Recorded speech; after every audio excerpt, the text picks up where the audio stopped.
in the back, but we are bringing in our next guest here. She is Gayle Devine, FSHD activist, retired talent agent, aunt to Dan Levy of Schitt's Creek. That's a nice little extra tidbit for all of you Schitt's Creek fans. I know I am one, and mostly because of the FSHD Society and the phenomenal fundraiser that they put on for us. So, but we welcome in Gayle now. Hi, Gayle. Welcome. Hi, Tim. How you doing? I'm doing great. Great. I can't. This is a long haul for you, my friend. It's a long haul. Yeah, back's You're getting doing a great job. You're doing a great job. How's the shoulders? How's the back? Oh, back's a little stiff. Yeah. I feel like I could have someone's knee maybe like pushed right in there just to kind of work the kinks out. But you should have had the masseuse scheduled for after the show. Man, no, during, like, you know. There you go. There you go. That's what you need. Thanks for being a part of this event. Oh, thanks so much. I mean, first of all, how about Ryan Levinson and Nicole?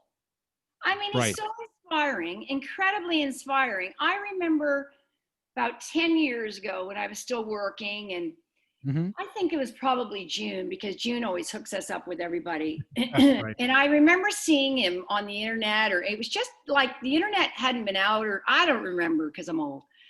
But I saw him on his bike, and he was mountain biking, and I looked read about him, and I tried to call. I think I actually called him, didn't connect, but what an amazing inspiration this guy is, you know? Like, I really love his philosophy. I do, because I remember when I first got diagnosed, I went to rehab, and the doctors and the physical therapists told me, you know, you really should just go in the pool. You shouldn't raise your arms. Don't overexert. It was different then, you know? I mean, and I said, no, I'm not doing that. Can't do that. Because first of all, how do you know, it's all connected. I mean, if you're just sitting around and not doing anything, it's terrible. It is. It actually makes it worse. I think I had a job, where I was sitting through a day. It just does not help. You got to be active, but you got to listen to your body. And you're right. Ryan has that knack, to be really in tune with what he's doing and like push the limits. And then I admire him for it. And I always just tell him, I'm just jealous of probably the view you have every day of the ocean and the waters, and just kind of living free to some degree, even though he did explain even in the interview, right, how much work it was to do that. Tons. He's so inspirational. Yeah. He's incredibly inspirational. That's the thing about it. And you know I have a lot of friends myself too, my family, very supportive. People always say to me, you know, what's it like? What's it like? What's it like living with it every day? And I don't know, I couldn't do that. And I said, yeah, you know, I think the people, the sufferers, us that have it, I think there's no alternative really, because it's like Ryan said, other than that, I mean, what, if you just say, get all bummed out and depressed about it, you're going to go in a corner, and what are you going to do? You know, I think when you have it, it forces you to deal with it and deal sort of beyond what normal people might think it is. Yeah. Yeah. So I don't know, but he is, I say Ryan Levinson for president. That's what I say. Oh, he's got my vote. I mean, didn't you hear my slip before, text to vote? I said that. So I was like, text to vote. What am I talking about? And you're right. We should have done it just for Ryan. Wow. He's really amazing. He really is. And that show has been great. You know, I started watching it around this afternoon, but everybody's been really incredibly informative and supportive, and look at the money we're raising. It's great. No, it just blows my mind. It blows my mind. Number just kept climbing, and all of a sudden, whoop, it just went way up. I was like, whoa. I'm like, I had to get a second source. I'm like, is this accurate? I'm like, is a mistype or is Mark accurate there? Is it really $140 some odd $1,000? That's insane. Yeah. That's a lot of money. And we got to make that 175, right? Because it's like you said, that's just free money. We got to double it. Right. It's the same concept. I mean, 401k. Yeah. It's like, if they're going to match you, you might as well meet the match. Absolutely. Now, you talked a little bit there about your diagnosis, kind of touched on it, and it took a while, right? It did. I started having symptoms in my late 20s. And I, first of all, it affected my calf muscles in my feet and toes. I couldn't get on, and in my left side of my body particularly too. And I started tripping a little bit and not being able to get on my toes. My right leg was okay, but my left leg wasn't. It was weaker. Okay. And then I went around to a million doctors. It felt like I'm Canadian. I'm originally from Toronto, Canada. I've lived in California for 30 years. So I've been into neurologists in Canada and all, here in the States, and, nobody knew what it was. Oh, we thought there was a virus that just got in and did its damage, and nobody knew. And I went to a sports medicine place in Vancouver, Canada. And they didn't know.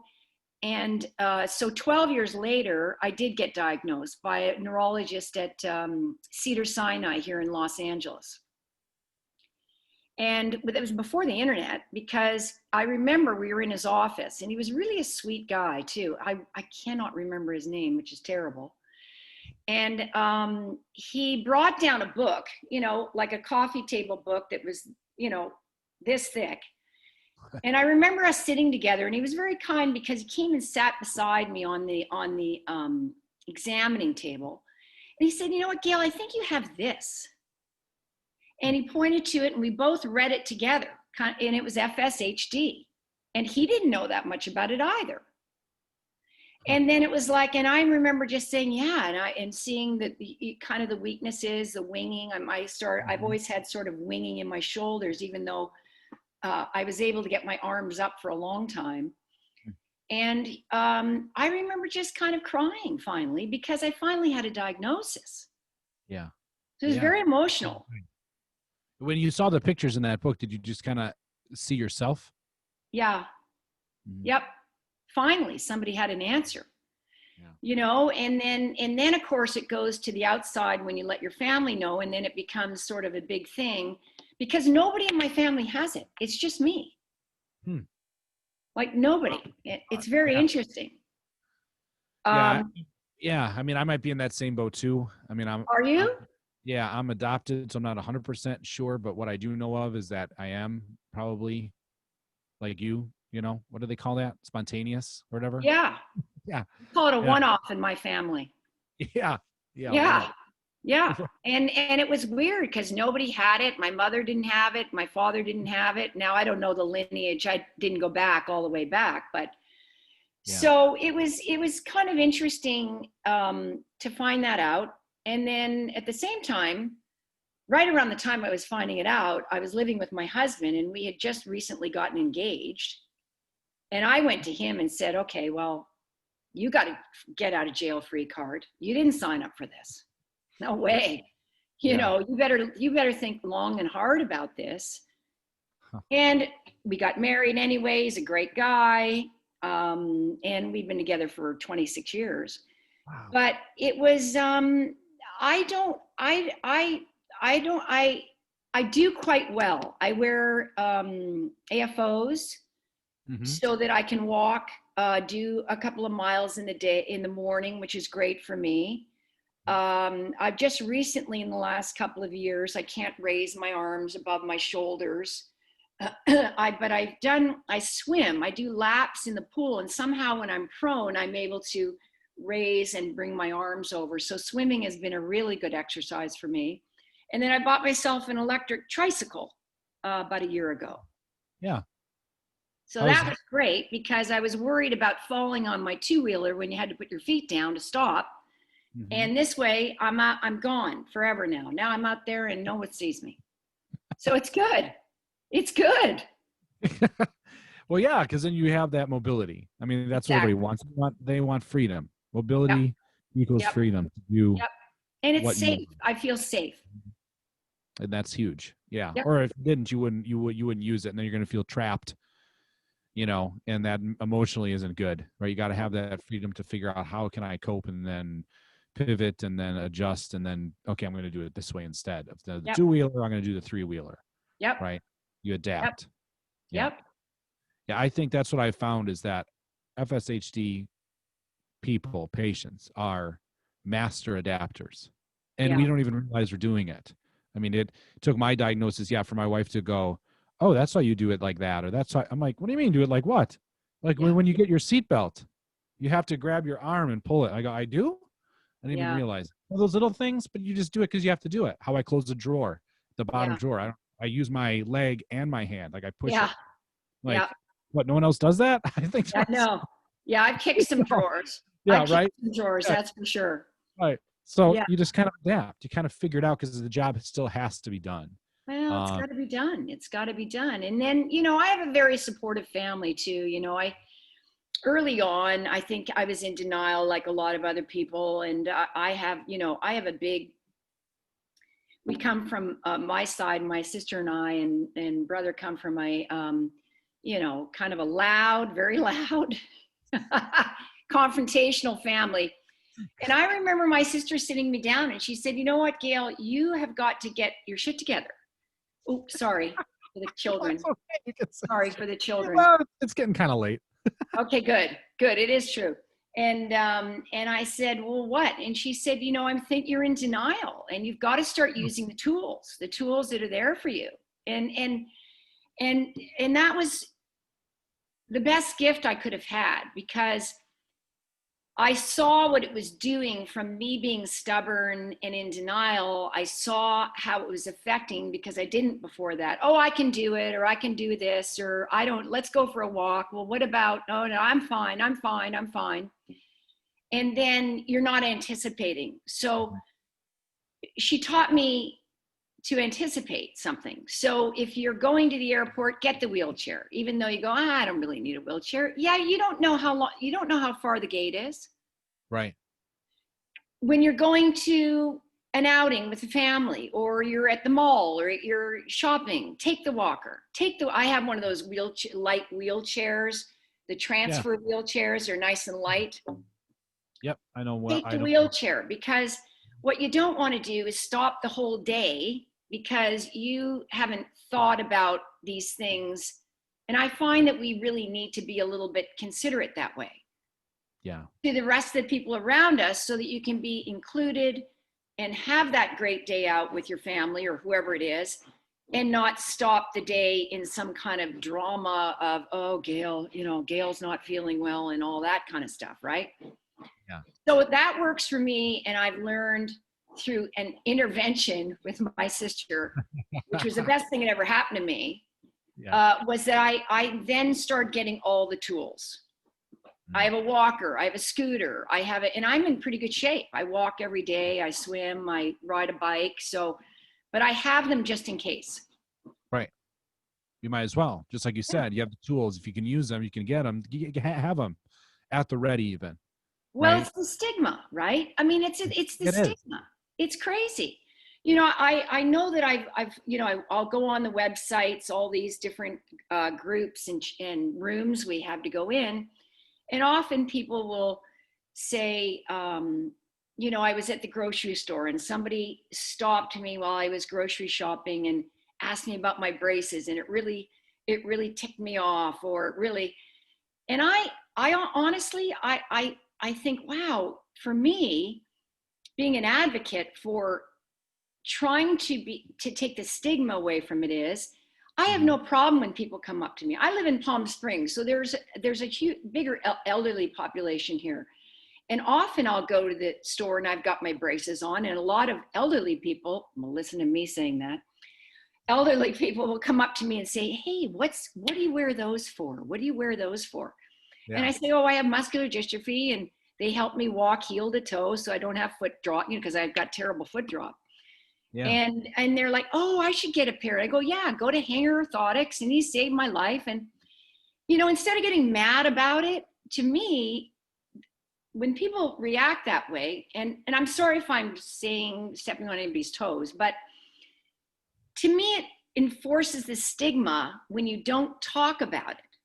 Right. I have no problem talking about the disease and about why does your scapula wing, and does it hurt, and is it this and is it that? Because if we want to be the same as everybody else, we've got to talk about our differences. So what? So we just happen to have muscular dystrophy. Doesn't make us less than. Right. No, it's true. And I totally agree with you. To me, I see it as an opportunity to educate, spread the word. Yeah. They didn't know what it was prior. Now they do. Yeah. And I've had, when I got diagnosed, I'm a youth baseball coach. Oh, great. There's things that people were looking at me and I'd say, oh yeah, shoulder's a little stiff and this and that. And then I would say, and they'd ask, oh, did you do something? Did you injure it? Oh no, I have muscular dystrophy. I just say it just like that. And they would go, like I punched them in the guts. I know. It's not a really big deal. I mean, I guess it could be, but anywho. So it's no, I know it's almost more uncomfortable for us at that point because they think it's because of the stigma, because they think it's, oh, we've invaded somebody's personal, and I don't have a problem with that. Muscular dystrophy, all these things that people have, MS, everything, everything, Imagine if everyone shared their something like that. Exactly. It would not be the stigma, and mental health would probably be better. Yeah. And you just have it out there. I think so. Yeah. I think so. You're starting the trend right now, Gayle. I just know it. Let's see how far it goes. Like, you know what I'm doing? I'm vibing off of Ryan's last segment. You are. You're surfing it. Is really what it is, right? I am surfing it, man. I just do not know how we can stand on it. My life is all about stability, right? With the right shoes and the right whatever, and let's keep going and whatever. And then he gets on a catamaran, or look like to me, I don't know, boats or ships or whatever they call. And I'm thinking, he's like this the whole entire time. God love him. I mean, there's no way he's holding himself up with his arms like that. I'd be done. Amazing. It's amazing. Yeah. I'd be done. Amazing. I love him. Now, I know that our listeners, they're probably like, would you ask already, Tim? Would you ask about? I know. Can you feel the energy? Can you feel them? Yeah. They're all asking. Ask about Schitt's Creek. Ask. So, okay. So let's just dive right into that. Right, it's a huge success. I've watched every episode, and I'm going to tell you, it's not a show that I normally would have watched, but I watched it because the FSHD connection. Yep. That's why I watched it. So, and I loved it. And I laughed my ass off. Good. I'm so glad. 9 Emmys. 9 Emmys. 9 Emmys. Never been done before. That's phenomenal. It is phenomenal. I mean, we're over the moon. I mean, imagine it's so proud of my family. So my sister, the one who gave me the intervention, she's married to my brother-in-law, Eugene Levy. And so their children are Daniel, my niece and nephew are Daniel Levy and Sarah Levy. Sarah played the waitress Twyla on the show. Okay, yeah. Yeah, yep. She's really, really cute in that. She's currently shooting a new series in Newfoundland. Oh. But yeah, so our family, particularly my sister, we would sit around over the years and try to say, how do we raise money? How do we raise money? How do we raise money and tap into the talent pool within our family? Obviously the celebrities, and then, my family knows other celebrities and all of that. And how do we tap into that, which is, not asking a lot, because, you know what it's like, you asking for people that money. And it's, it's not easy to ask people for money. No, it's not easy to ask for their time or their money, or, and it's a skill. And so my sister and I would brainstorm quite a bit with the family, and then we'd all go to our corners and we'd figure it out, and we'd think about something else and we'd get an idea. And then just on his own, Daniel, because they were doing the live, Schitt's Creek was touring in the last couple of years, doing these live events at theaters. It was like a rock star thing. It was like a rock band. It was like amazing. You would go to these theaters, the Beacon Theater in New York City, and theaters in Toronto, and all over the countries, the US. They toured all over the US. And you'd go and they'd be sold out and just go, people were going crazy. People were dressed up like Moira, and so the panel would come out, the cast would come out and talk about the show and their characters, and everybody, it was so much fun. It was so much fun. So one of the events that they were doing on their tour was that they were doing a mock-up of the set, the hotel, the Rose Hotel, which is a real hotel in Canada where they shoot, but they were going to do a mock one in New York and set it up with some of the sets, you know, their hotel room and a few of those sets. And so they decided to do a contest with Omaze, and which is an amazing platform for fundraising. Oh my God. And so Daniel, they asked, he piggybacked it on. There was a contest where you could win a trip, 2 tickets, I think it was. Daniel, I hope I'm getting it right. Win a flight to New York, meet Daniel. He would take you through the sets of Schitt's Creek, get pictures taken, win gifts and all that kind of stuff. Yeah. And then he chose the FSH Society as his charity. And it was, yeah, I always cry. Wow. Sorry. No, that's but good it was stuff. huge. I mean, in 3 weeks, he raised over $250,000 for the FSH Society. And it was so great because it was the least amount of work he had to do for it, because he's really, really busy. They're all busy. And it was just such a great payoff for how much money we raised to the amount of work that he had to do. And it was all organized through Omaze. So it was so incredibly successful. And I'm so grateful to him and my family for loving me really enough to want to do that. Wow. Well said. Well said. Thanks. Right. It was all built off of love, and it got so much attention. Like you said, raised so much money. It was, man, it was awesome. I mean, I couldn't believe it when I saw the social media posts. I was, wait a minute, this show's like a big thing. I'm like, holy cow, this is huge. Yeah. To have this tied in with our organization was just amazing. Yeah, I was just so proud of your family doing that, and for us was massive gift. So thank you for having me. You're welcome, and I'm glad we were finally able to do something and it pay off so well. Yeah, it was just great.